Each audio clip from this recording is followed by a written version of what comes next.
Olá, queridíssimos amigos, prosseguindo com a série Vida em Destaque, que, como vocês sabem, serão publicados vídeos, 2 por semana, no início e no fim da semana, no YouTube, canal do YouTube, sobre temáticas humanas, fundamentalmente aquelas que nos pertencem, que nos dizem respeito, que fazem parte do nosso cotidiano e que a gente acaba não tratando. Teve uma repercussão excepcionalmente muito boa, o primeiro vídeo que inaugurou essa série. Eu quero agradecer a todos que o ouviram, mais de 600, 700 pessoas ouviram bem, comentaram, curtiram e deram sugestões. Da mesma forma, vocês podem fazer com relação ao outro. Sugiram os temas que vocês acharem convenientes. Hoje nós vamos tratar de um assunto extremamente interessante, que é a questão do luto. Eu designei esse trabalho chamado A Dor em Quem Fica Diante da Morte de Alguém. Em tese, seria o luto, propriamente dito. Talvez seja um dos fenômenos humanos mais rechaçados, mais evitáveis que a gente tenta evitar. É perder um ente querido, perder um amigo, perder o papai, perder a mamãe, perder um filho, perder uma filha, perder uma pessoa com a qual você se relaciona, um chefe admirado. Isso tudo nos atinge de forma vital, de forma profunda. Talvez não haja uma experiência humana tão mais devastadora, tão dramática, tão profunda do que o luto experimentado por alguém. Então, eu inicio dizendo o seguinte: a morte de uma pessoa querida não encerra apenas uma vida, mas inaugura, para quem permanece vivo, né, uma experiência profunda de ruptura, ausência e organização da existência. A pessoa que morre deixa de participar fisicamente do mundo compartilhado, mas continua presente na memória, nos hábitos, nos objetos, nas lembranças, nos lugares e, sobretudo, na vida afetiva de quem ficou. Então, não há pior vivência traumática do que essa. Como outras vivências, essa você vai elaborá-las. Eu passei por inúmeras, algumas das quais muito difíceis para me suportar, com os meus 76 anos de idade e com a experiência como médico psiquiatra que eu sou. Mas são dores muito profundas que dói muito na gente. É nessa contradição entre ausência concreta e permanência interior que se instala grande parte da dor do luto, que eu estava comentando no início. Perder alguém significa perder também uma maneira de viver, uma rotina afetiva, expectativa do futuro, referências emocionais e, muitas das vezes, uma parte significativa da sua própria identidade. Tem gente que não suporta, às vezes até desenvolve quadros gravíssimos de depressão pós-morte de alguém, que precisa, muitas das vezes, ir ao psiquiatra para se tratar.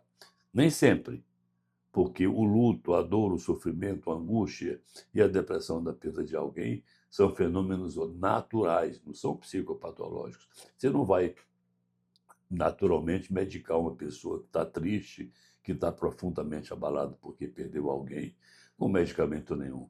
Você tem que oferecer colo, tem que oferecer abraço, tem que oferecer ouvido, tem que ouvir, tem que saber, oferecer carinho para suportar essa pessoa.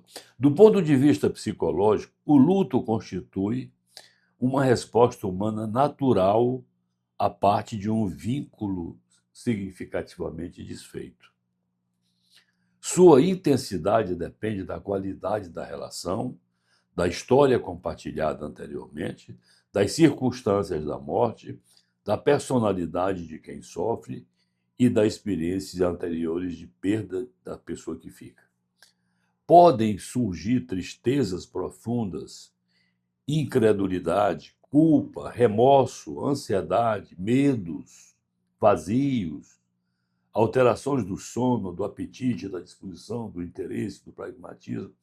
Essas funções todas nobres que fazem parte do nosso arsenal da saúde mental podem ser afetadas profundamente por um luto. O sofrimento não sugere necessariamente uma sequência rígida pode aparecer diante de datas, músicas, fotografias, lugares ou acontecimentos associados à pessoa que faleceu. Algumas perdas atingem mais profundamente do que outras a identidade, especialmente quando ela sugere que alguém que conhecia internamente sua história e ocupava um espaço significativo no seu espaço essencial, de maneira a compreender a nós mesmos. Então, dependendo do significado do relacionamento, do que existia entre essas pessoas que perdem seus parentes, seus amigos que elas têm, você pode ter uma repercussão diferente. Então, no fundo, o que eu gostaria de trazer era de que nós temos que nos prepararmos. Eu acho que o grande enlevo de tudo isso é nós estarmos preparados para entender que a vida pertence a essa possibilidade de que você vai ter que suportar o desaparecimento das pessoas queridas na vida que você tem. Ninguém viveu para a eternidade. Nem eu, nem você, nem ninguém. Todos nós, fatalmente, haverá uma data, umas até que nem nascem.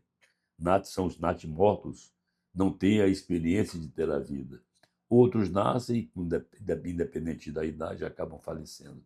Mas nós temos que entender que a vida é perecível, que faz parte, a morte não é contrária à vida. A morte é um elemento substancial, imprescindível à manutenção da existência. Então é preciso que a gente cultive isto. E desde cedo. Não adianta você meter na sua cabeça, desde criancinha, que todo mundo vai ficar eternamente para pedras, etc. Não. Você tem que preparar os seus filhos, preparar seus desde cedo. Eu defendo isso e venho defendendo isso há muitos e muitos anos. Eu acho que isso é pedagógico.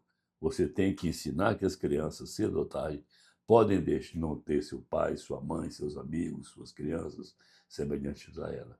Então é preciso que a gente faça uma espécie assim de pedagogia da existencialidade o suficiente para que nós nos preparemos para suportar a morte. Então eu gostaria de trazer esse vídeo hoje para vocês todos refletirem sobre isso e, quem sabe, começar a criar uma cultura diferenciada em que a morte é colocada como se fosse uma coisa díspare, completamente insuportável, indesejável, etc. A morte tem seu significado existencial e faz parte do nosso arsenal de tolerabilidade. Beijo para vocês. Até a próxima, se Deus quiser. Olá, queridíssimos amigos. Só um lembrete. Se você gostou, se você aprovou, se você achou interessante essa série de artigos, se inscreva no canal, clique que você gostou e dê seu feedback para que a gente possa entender como é que vocês estão repercutindo isso entre vocês todos. Um beijo. Tchau. Perfeito.